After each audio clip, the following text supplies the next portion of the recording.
Atanın, ananın arxa dayağı, arzu ümidleri yanan çırağı, şəhid olub ucatdılar bayrağı. Dediler yaşasın qoy Azərbaycan, bir qardaş Bəhramdır, bir qardaş iman. Atanın ananın ürəkləri, arzuları, diləkləri, indi cənnət mələkləri. Hər ikisi bir qəhrəman, biri bəhrəm, biri iman.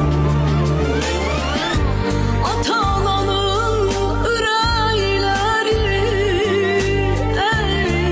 arzuları, diləkləri,